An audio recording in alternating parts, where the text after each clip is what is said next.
Hi everyone, this is Penny with Evil Sizer and Associates. I'm here to give you 10 tips when you're thinking about applying for your FMCSA authority. So I've got this all listed. Look at the links below. There is a link that will give you this checklist, and go ahead and print that out. It is fill in the blank, so you want to be sure and listen to the video. And hopefully by the end of it, you'll have a better understanding if this is really something you want to dive into and what to expect. There's so many people out there that apply for the wrong thing and pay too much money, and it's a mess. So I'm here to kind of help you sort all of this out with these 10 tips. Tip number 1, and I'm going to post them right up here. Tip number 1, use a real address. You want to be sure that you use a real address and not something like the UPS store. I have found that the FMCSA will suspend your authority application for further vetting, which means that can add on 8 to 10 more weeks to your application. That's not what you're getting in business for. You're getting in business so you can do this right away. You won't be able to do it right away. There is a 3-week waiting period, but you don't want it to be stretched out to 8 to 10 weeks. So that's tip number 1. So let's go back to tip number 1. And I'm reading from my notes that I'm going to give you. Use a real physical address. So that might mean your home, if you're running this out of your home, your business address, but don't use a P.O. box. Don't use anything like a UPS or FedEx or any mailbox type of address. You want a solid physical address that the federal government can Google Earth, and that's what they're going to do, because an auditor needs to be able to go to your physical address if he needs to. He doesn't want to show up at a UPS box. He doesn't want to show up at a P.O. box. So P.O. box can be used as a mailing address only. So that's tip number 1. Tip number 2. Be sure your company name matches how you filed it on the Secretary of State. If you're an LLC, if you're an INC, you need to file those documents and get your name registered with the the Secretary of State in your base state. Now, if you're a sole proprietor, your legal name is your personal name. And then for trade name and DBA, that's the company name that you're going to go by. So that is a good one, because I've seen applications be suspended again because the person put the wrong address, not the wrong address, the wrong name there. So you want to make sure that the name matches. Number 3, be sure your phone number is a real business number. Now, whether you use line 2 on an app, Vonage, whatever, you just don't want that number to kind of be a blanket number that someone else is using, especially in this industry, because the brokers, if you work with a broker, they're going to look that up, and if they see that number and in a whole list of other names, they're going to think you're a chameleon carrier and they don't really want anything to do with you. So be sure that your phone number is real. Number 4, be sure you can complete the filing with the proper insurance. This is what trips up people the most. A lot of people go ahead and get the application going. They filed the proper documents, except for the insurance. There's always that one piece left. So you want to make sure, it's hard to get a quote, a definite quote nailed down without a DOT number. I get that. And a VIN number. But you really want to get a ballpark idea, whether you talk to a friend, hey, what are you paying in insurance? Your credit score does matter with that. So if you can't file the insurance at a reasonable rate, then there's no sense in applying for your authority. So that's tip number 4. So if their insurance rate is too high, you just forfeited all those funds because they're not refundable. Okay, tip number 5. I just saw this today. Even people that we do authorities for. So tip number 5, file the BOC one time. There's so many aggressive marketers out there who convince you that they're going to file it for you at whatever cost. That's fine. Do it one time. I've seen, multiple BOC filings. I mean, the ones that, if we file your authority, we automatically file the BOC. And then we send you a copy. I've even seen the ones that I have filed with the authorities that I've taken care of get refiled. So, which tells me they've not only paid me to do their whole package, but now they're paying somebody else to do something else that they got convinced of. So, I know once your application is submitted, you're bombarded with everybody. I get that, everybody's out to market and grow their business, and that there's nothing wrong with that. Just kind of know, have a little checklist, use this checklist. You're going to be able to download this copy right here. And so, download that, like, have I filed my BOC? Check it off. That way, if someone else calls and says, oh, we have this package for you, we can do this and this and this. It's like, well, I've already done that, so you don't need to pay for it again. So you don't need duplicate filings of the BOC, ever. Number 6, enter the number of vehicles that you start with, not that you think you're going to have in 6 months or a year, because that's down the road. There's a lot of time between now and then. So if you're starting out with one truck, there's no shame in putting one truck down on your MCS 150. So put down what is today, because if you put down more than that, it changes other fees, like the UCR fees. If you think, well, I think I might have 5 or 10 trucks, and you put that down, well, now you're paying more in UCR because it threw you in that extra category, which is more expensive than if you just say, okay, I have one truck, I can, I'll increase my fleet. It's not today, may not be tomorrow or 6 months from now. You really don't know at that point. Just hold off. You can always go in and change the MCS 150 at any given time. You just need your DOT number and your PIN, and you're in. So focus on today, not 6 months from now. It's good to have goals for 6 months from now, but the application is for today. So keep that in mind. Okay, number 7. And I'm going to list them all up here. Number 7. Keep the commodity list simple. I see applications where they check off everything. It's like, oh yeah, I might do mail, I might do hay, I might do this and this and this and this.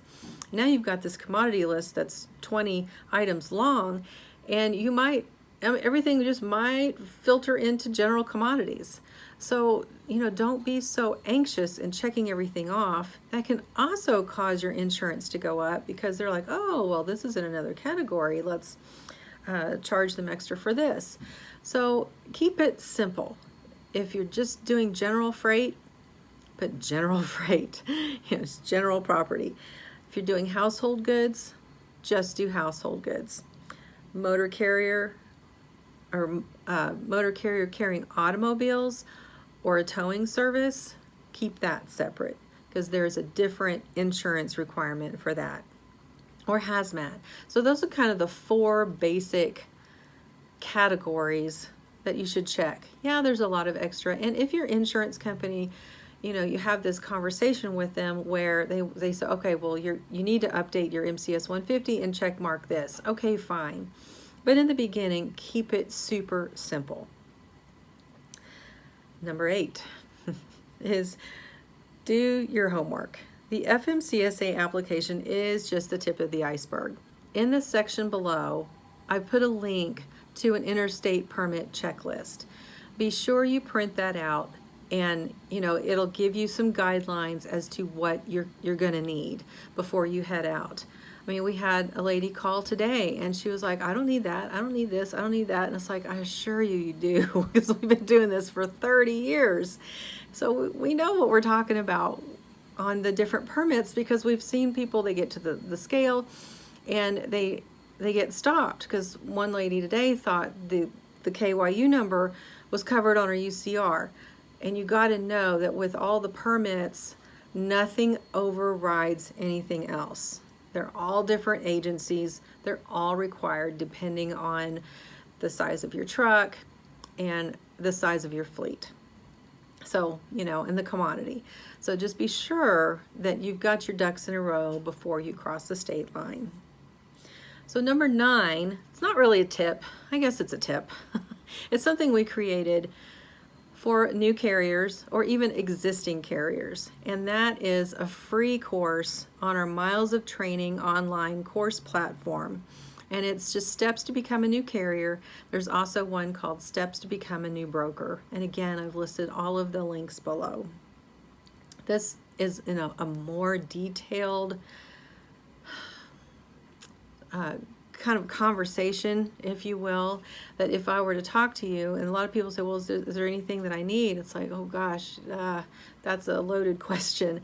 So you can go to this course. It's free. You won't get hounded, and it gives you links and checklists and guidelines and tips on what to expect when you're getting into the trucking industry. Number 10.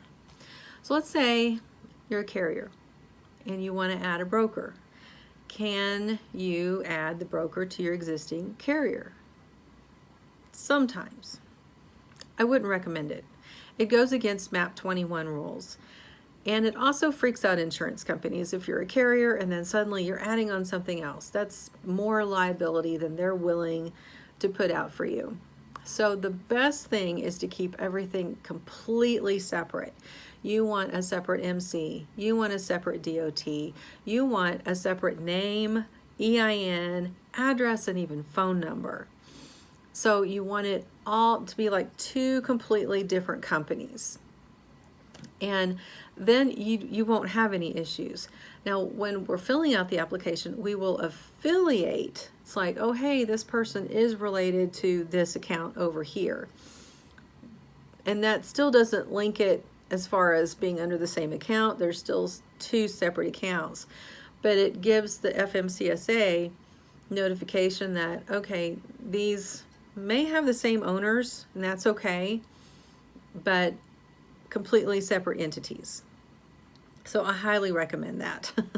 Don't put it together, because later on you're going to have to split it all out, and that's really a pain to have to do all that paperwork. And I have seen in the past where insurance companies will cancel your policy if they see a broker on there. So make sure that's not the case. So those are the top 10 items that I recommend that you take a look at before you decide to enter into this venture. I do have a bonus tip for you.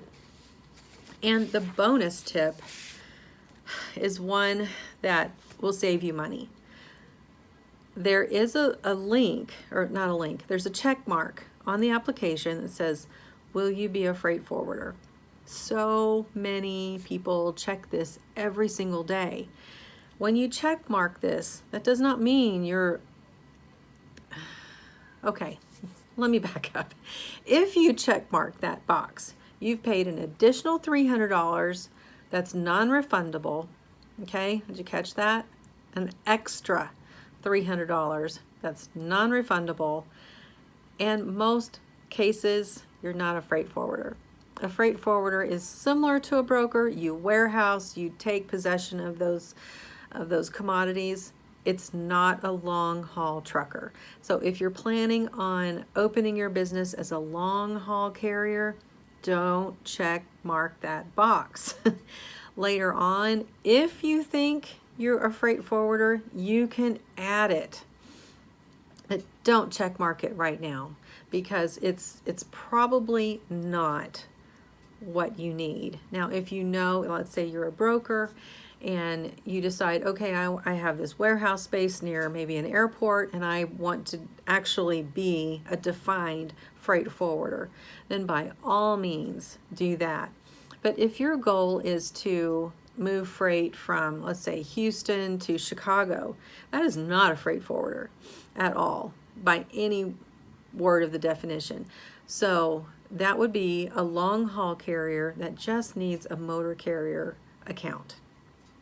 So if you apply for NMC and then you check mark that freight forwarder, you've just paid $600, when in reality you only need to pay the one $300 filing fee.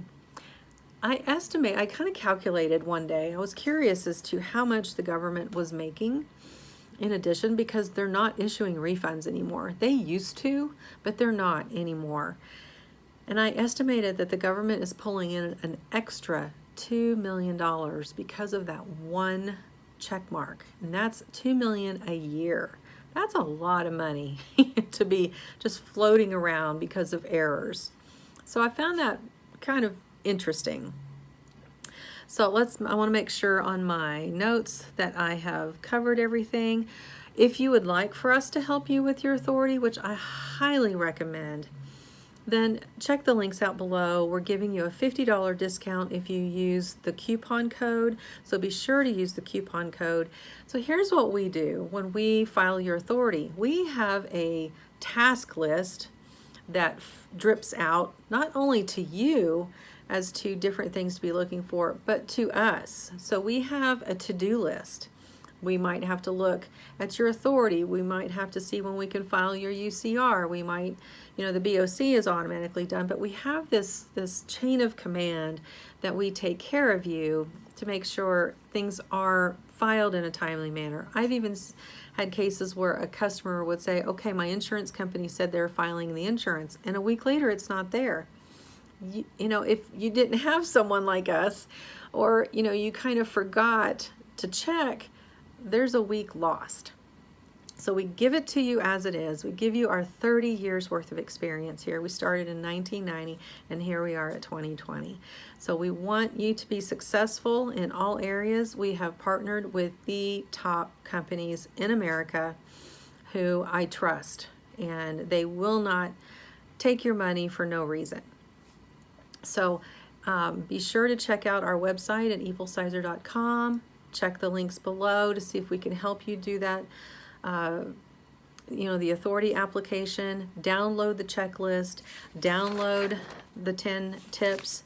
And if you have any questions, please contact my office. My number is 303-482-2965. You can email us. You can check our website at evilsizer.com, and we'd be happy to help you. So be sure to like and subscribe to this channel, because there's going to be more videos with tips and tricks in the trucking industry for you. So have a wonderful day, drive safe, and we'll talk to you soon. Bye.